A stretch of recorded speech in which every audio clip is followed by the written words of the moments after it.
When Python asyncio code throws an obscure error, having the right AI assistant can save hours of head-scratching. Grok and Gemini both promise to help debug async programs, but their approaches differ.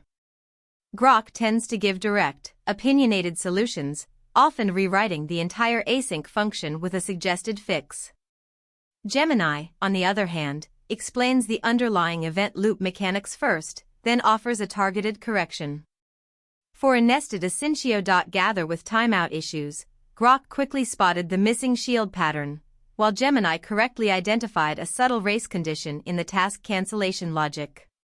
Both models handled basic await syntax errors well, but Gemini's explanations proved more educational for understanding why the code failed.